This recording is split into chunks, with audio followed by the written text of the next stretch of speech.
everybody. It's Mara again. And with me today is my wife, Lauren. Hi. And she's joining me today so we can roleplay. That's actually the topic of today's episode. For Similar, semi-tabletop, not anything kinky. What? What is that all anybody thinks of when you say roleplay? They think I it's figured something... I'd clarify. Okay. Well, no? No, not on camera. You don't get paid enough for that. It's on YouTube! Oh, that too. You can't do that on YouTube. No. Anyway. Wait, so this wasn't on YouTube? You'd be up for it? No comment. Anyways, so over the last several decades, I've been doing a lot of role-playing, and it's helped me cope with my gender dysphoria since I've started experiencing it when I was 17 years old, and I'd already been role-playing quite a bit, and I leaned into it heavier. I actually first started when I was 11 years old. My mother was running a D&D campaign with some of the other people in the area, and she let me join in as Zanzibar the Wizard. It wasn't that long into the campaign that there was this magic field that had it so when people walk in, they change gender. So Zanzibar became a woman, which that was kind of weird as an 11-year-old. And I couldn't just go back in to switch back again because that would make you turn evil, and I didn't want to be evil, so I was like, fine, whatever, I'm a woman now. So, anyways, just random, kind of related, but not really. Anyways, I started running my own campaigns, making up stories based vaguely off of computer games that I played at the time, and went to school and started doing it with some of the kids at school. And this was all freeform. It was just talking. There were no dice. There were, nothing that people could really pick up on except that we wouldn't shut up. So, because we kept playing. And I actually ended up getting in a lot of trouble in the 6th grade over this because there were groups of us that weren't doing our work and paying attention in class and whatnot because we were too busy talking. Oops. Anyways, after 6th grade, we moved and I started playing with my brother and doing role-playing with him, and then occasionally with a couple of friends, such as my friend Mark Alves.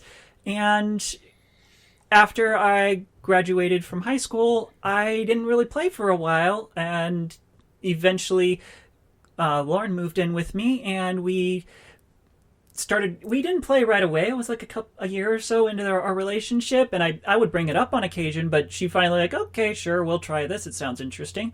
So we would play my role-playing system, which I call Ambrosia, based off of the original realm that the game started in, although by now it's expanded to multiple worlds, and we mostly actually play now on the world of Flosden, which is a mash of all these different worlds, and they have teleporters to go in and people to go there, because it's like a utopia with ultra high magic where people don't age, and they can't technically die because if anything happens to their body and it starts getting damaged or whatnot, they can get rejuvenated.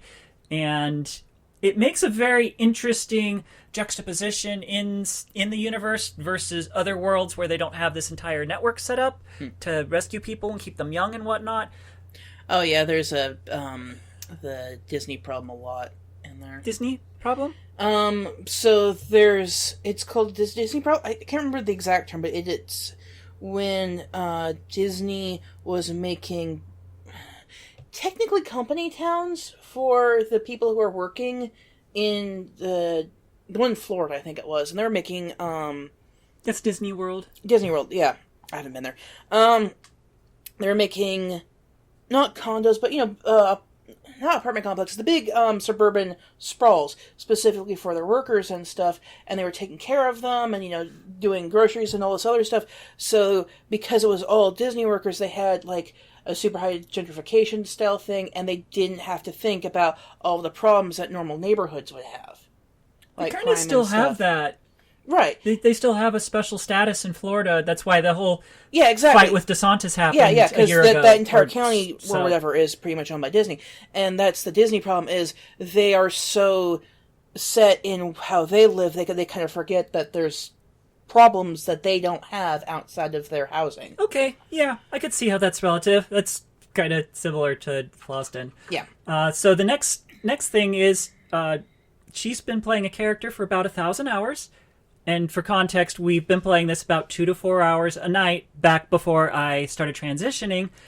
And we haven't played as much since then, as I don't feel like I need to as much. Which we still do, but just not as often. Anywhere near as often. But this character's a part of what's called the Savior Project, and they go out, find people who are in distress, or a world that's dying, or other situations, and use their problem-solving ability and the vast diversity of skills and races and whatnot to try to go out and help people. And it makes things really interesting, where you have people who have no concept of the level of magic that they have, the oh, I just died, I'm back, don't worry about it, we saw you explode, that kind of thing is... Anyways, it's pretty fun. It's an interesting negotiation tactic, I'll give it that. Dying on purpose is a very interesting negotiation tactic. Absolutely. After I have 20 bodies lying on the floor, you're going to eventually give up on shooting me in the head, because I just don't care. Playing a very fatalistic character, yes. Yeah. So her character is a Cthulhu from the world of Falde, which is actually her invention and she's written a novel that she's in the process of doing the second draft for, which if it gets published, it has Cthulhu in it, right? Yeah, it has Cthulhu in it, and I'd like it to get published eventually. And if it does, then we'll have to see whether people like the idea of staying on Foldamira, which is the full name of the world, or incorporating Flossin and other stuff into it. I mean, I could go either way, to be honest, if people like either idea. I think it'd be interesting to eventually switch to more Flossin stuff, and then have Mar and I, like, possibly actually write books in the same universe, which might be cool to some people. That would be really cool. Anyways, so I'm making up a situation. Whenever we play, I'm just making it up. Sometimes I think about it ahead of time. Sometimes I make it up on the spur of the moment. No railroading here. I can choose to do whatever, and Mara's okay with that. Yep, pretty much. And I'm going to be controlling all of the people except for her character. It is normal for a game master. But I like doing silly voices for everything, so everybody's going to have a distinct voice. We've had people try to roleplay with us, and Mara's like, why aren't you railroading me? How did my character get with their characters? It's just like... Pick one of 100 things. Yeah, act it out. Like, okay. It's like, well, which quest are we supposed to choose? Any of them, or random nonsense that will eventually be a quest. There's no anything. It's all nebulous. Go ahead. Just go. I love it how much I make cursed items and people want them back after they finally get rid of them. Yeah, it's just like, what the hell? It's like, yeah, but the game was more amusing when I had that. Well yeah. Cursed items are fun. Okay, so... Was it eyeball in a box? That eyeball was cool. It was cool, but it's like, why would you want to keep this thing? It made you unlucky. I know. Throw it off the cliff. 1 minute later, want to go get it again. Like, you just got rid of it. Are you sure? Oh. Okay, so you're currently at home. We're starting now. You're currently at home eating dinner with your family, which, not all of your family, extended and everything, but with your son Dagrin, your two daughters, Sharna and Thistle, and your not quite wife, but might as well be her. His people do not actually marry, so she's just... They die too easy. On their home world. They don't die very easy on That's Floston. Anyways, her name is Mezzy. And Dagrin works in town as a actor who controls big giant monsters that adventurers get to go fight. Because remember, if the big giant monster kills somebody, they don't die, so... He's basically a voice actor for villains. Yeah. So anyways, there I was, just overdoing it a little bit, because this thing had tentacles everywhere. I wasn't, controlling the tentacles or anything. That's just what they do. Grabbing everybody and flinging them all over the place, and just like, I'm going to be taking over the world, and tearing people apart and whatnot. I didn't get to watch anybody get torn apart. No, you didn't get to watch anybody torn apart, Sharna. Why would... I mean, you could watch that? No, I don't think your dad wants you to watch that. Do you pop? Maybe when you're older. Yeah, maybe when you're older. I've seen people get torn apart before. Yes, I got shot in the eyeball with a crossbow. You did get shot in the eyeball with a crossbow, Shauna, and you know the other adults in the village and other places where you take it, you don't like hearing that story. She falls over. It never doesn't distract me. I mean, she's been doing that for years now. Oh, yeah. You hear mentally, by the way, they have mind links through magic, and they can communicate mentally to one another, kind of like how we are with instant messages, except it's all in your head. You hear mentally from Jarvis, the leader of the Savior Project. Hello, are you available, like, right now? Or able to make another body, perhaps? Yeah, I'm not that busy Okay, right now. we have a tech problem that we could use your expertise with. Alrighty. Okay, they're able to create extra bodies and pilot them from remotely. Each one has an individual mind, but it's a copy of their mind at the moment they create it, and then they remerge them later. And yes, it's a bit of a existential problem for some people, and for people like Glista who get themselves killed on the regular, they're just like, oh, okay, that was fun. Back on one of their other bodies. Yeah, imagine having a character list and stuff. You could just dupe a character and stuff and make it hardcore or whatever. Yep. You Anyways, have to try stuff out. so you appear just outside of the portal to go into the Savior Project Hall Okay. in the Adventurers Guild Okay. on floor 17. Right. Well, I'll head in. Okay. So you head in. This is a pretty simple room. It's got a large round table with a bunch of chairs around it. And that's not the important part. That's always what everybody sees. They see the 3 doorways, the one leading out and the 2 going to the rest of the building. But right now, you see there's several other people here. There's Charnel, who's currently leaning down, messing with something in a big giant box. Charnel is a red panda, little fuzzy red panda colored person who is obsessed with weapons. You also see Jarvis, who is a human who's dressed up formally, Currently like human. Yeah, he could change whatever form he wants. Most people can. And you also see Juniper, who's a little skunk girl, just dressed up and cute with a giant bow on her head. I should have got a giant bow. Not today. Yep. No giant bow today. Oh shit, Charnel's here. Hi, Charnel. But seriously, shit, what are you doing We're gonna here? blow shit up. Well, I'm assuming we are because you're here. Why are we blowing ship, Jarvis? I mean, Okay, so are you nuking something from orbit again? no, we're going to be getting through a ship's hull. We don't know what it's made out of. We tried scanning the. Okay, back to the beginning. A ship showed up outside of Veracia. We don't know where it came from. It did not come through the wormhole. Immediately afterwards, guess what world they're around? Yep, right. They used their divination magic, and as we know, certain types of fusion cores are sensitive to Veracian divination magic. So it caused a huge explosion on this strange ship that we don't know where it came from. Then Almako came in. Almako, by the way, is a very ancient, very powerful being that works with the project on occasion and helps provide magic support when they need it. And he tried to figure out what had happened with the problem, and more of it blew up. And that was quite a surprise, because we haven't seen that happen yet. Oh, goody. So we're sending the 2 of you to go in. And say, we're not declaring war, are you honest? We're not declaring war on you, honest, but also, you don't need magic. Yeah. But there are still quite a few people who are trapped inside we of... have tech translators, too, then. They might. No, I'm probably going to have to go get a couple. Okay, but we don't know their language. We don't even know who they are. Well, no, we have generative ones. Right. Oh, yeah, I could pick some of those out. Give me a moment. Charnel runs out. All right. Well, she's already got the quick debriefing. Anyways, we're sending Juniper. She's not going to be with you. She's going to be a bit remote, scanning the wreckage to see if there's anything to figure out what had happened, what had caused the catastrophic failure. Hopefully not make things blow up more, but if they do, everybody who's out there is already dead, so that won't be a problem. I don't see why we don't just finish all of our scans and then just heal everybody. You mean kill everybody? Yeah, because, that's kind of an act of war, Juniper. Well, I mean, we're not trying to hurt them. We're just No, you just said, let's just kill all of them first, because it makes it easier for us. Yes, let's kill them all and let Juniper sort them out. Yeah. No.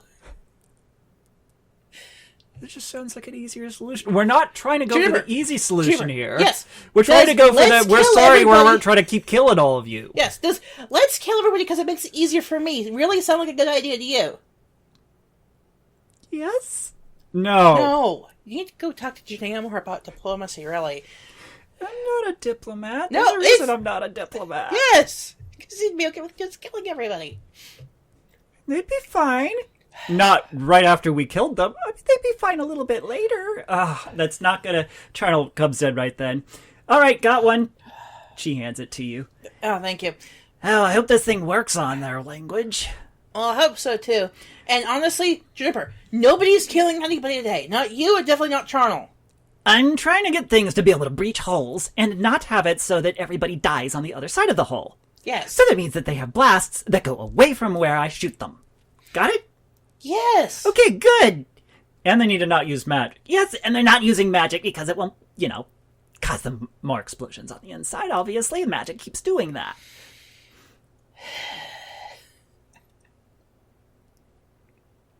So I have to convince the other two team members not to kill everybody. Great. So you have spacesuits to be able to go there without magic, right? Yeah. Yeah.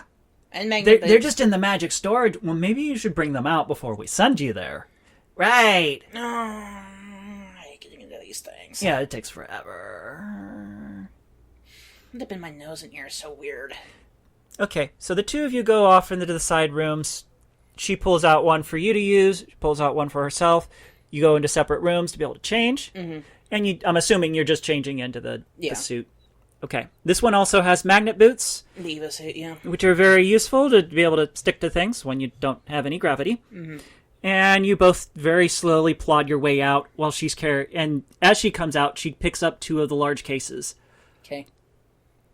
Okay, just to double check, those don't use any magic. No. No, that's what I was sorting through. We have air rebreathers in here, and we got jet propulsion, and we got magnet boots, everything else. There's no magic on these things. 3.5 hours of air. Okay. Should be for him too, unless he breathes too much. I don't think I breathe too much. I can just hear you over there. Yeah, because my nose is cold around my head now. It's gonna get colder when we get there. Okay. I don't tend to use my nose as a scarf. Her kind are based vaguely off of what are they called? It's a combination of anteater, tapir, and tapir. That was what I was trying to think. So they have a long nose. It's anteater, tapir, and aardvark. That's it. So this is where that joke comes from. It doesn't make any sense otherwise. I have pictures. We have a. I got a picture from ours. So we can put that in. I'll show it over here. Okay. So after a little bit, you appear on a small craft hovering out in space. You could see that there's all sorts of detritus, very colorful pieces, actually. Oftentimes they're very metal colored, just simple steel or painted simply. These look like they had art on them. You could see artsy chunks. They don't look familiar. You swear you see people in some of the art. They don't look familiar. Nothing that you have any experience with is here. And after a moment, Charnel looks around and is like, well, you want to be the pilot or you want me to be the pilot? I'll be the pilot. I've about this particular one before. After a moment, you... sides, we didn't blow up an arc. Oh, there's lots of dead kids out there then. There's lots of dead everything out there then. We're going to be... Was that a potato? That was a joke. No potato. You hear mentally, okay, as you're going to get a little closer, I'm going to shut off the mental links so we don't have any magic ties right now. Okay. Let's hope that your tie to your artifact doesn't cause a problem. You did give Juniper PDAs and stuff, right? And you have one? Yes. Okay, well, let's... We left the transmitter where you started from. The transmitter is physical and is communicating without it, but of course it has a back end that's going through the void to be able to communicate to me. Got it. So as long as we keep away from all the other that stuff, away from all of the other stuff, you see a piece of, just as he was saying that, you see a piece that's going by you suddenly just spontaneously explodes. Cool! I didn't even do that one! We just saw a piece near us explode. Okay, shutting it off now. You hear a click in your head. Oh, mental links make this explode too? Oh, man. They're gonna have a horrible time in Veracia. She's looking at you and mouthing a bit, and then frowns, and then starts thumping on the side of her. Yeah, we'll turn on the communicators. Thumps it a bit more. Thumps it a bit more. Okay, can you hear me now? Yes. Well, Jarvis threw us into this and didn't give us time to set channels and stuff. Oh, no, that's fine. These were set to the same channel. It's just sometimes She stops again, thumps it a bit more. I'm glad I have feedback on this to let me know when it cuts out. Okay. We ready? Yeah. You can see that the ship is heading towards a chunk of it that looks fairly large, and you can see there's a large blast door shortly ahead of where its path is heading. Maybe we should try and look for an airlock. If you want, I'm not actually piloting it. It's pre-configured to go to wherever it's going. I don't know who set this up, honestly. This looked like it came off of one of our dreadnoughts. Yeah, possibly. Maybe I'll make us it up or something, because he knows I do some of this stuff about magic. Well, it's too bad he's not in the Oh, right, nobody's in the right, we have the PDA. She taps on her PDA a bit. And she holds it up and says, Jarvis, you poohead, what are you doing? Okay. After a moment, you get a message back saying, I'm not a poohead, I'm just watching. She asks if there's an airlock. He responds that no, there isn't, other than the blast door that had shut and had actually kept the people inside alive while the other explosions were going. Well, if we cut that, then we're going to have problems getting in. Because that's kind of their block, then. He says it is a two-measured airlock. There's a door right past the door with a small buffer between the two. Did you bring any welding gear? Because that means we basically have to weld this behind us, then, too. I brought welding gear. Okay. She opens one of the boxes and pulls out a very large-looking weapon that looks like a large tube with 4 directions of prongs sticking off of it, one of which she grabs like a handle. Okay, that's gonna be... Crap, I wonder if they can see us. This is the heavyweight multifuse. Okay. Okay, well, before you start that, I'm gonna see if there's any, like, windows or something where you can see people. Okay. You see there are a few windows, yes. Okay. But the ship isn't in an angle where you can see through them to see anybody inside. She asks Jarvis if he knows how many people are in there, and he says that the ref estimate was around 100 people. She just looks at you and rolls her eyes. Okay. Well, can I pilot the ship closer to the window, or, like, side... have it go to the side? You can? Do you want to? Sure. Okay. You see the autopilot shuts off as you do. Okay. Anyways, so... Well, ready to get on your magnet boots and turn on your magnet boots and get ready to go? Yep. Okay, I'm gonna try going up to the window and letting them know people are here, and we're gonna... So, us breaking through the door isn't gonna be, like, sudden. Alright, I'll be getting my gear ready over by the door. You can do that. Alright. You ready for me to hop out, by the way? Yeah. Anyways. So, yep, I'll turn on my magnet boots and then use a jet to get myself to the windows. As she's preparing to get out, she just goes very slowly and says, I've not done much in 0G. This is a very weird sensation. Well, be careful and don't turn too much, because you can start spinning really easy. Alright, I will try. She opens the door. There's no air inside, so it doesn't cause a vacuum effect because you're already in a vacuum. Mm-hmm. And after a moment, she uses the little jets on her suit and starts hovering off. Okay, I'll hover towards one of the windows. Okay, you could actually see there's some very unusual looking people inside. They look like normal bipeds. Mm-hmm. just get that out of the way. But they have faces that are very long and stretched looking, and they've got kind of a bluish tint to them. They're mostly silvery colored. Okay. But they are wearing different kinds of outfits. Some of them have helmets on and some of them do not, or at least you think that's their faces. And they're not paying the least amount of attention to you. Okay. Lots of them are frantically working on different computer systems or PDAs, something like that.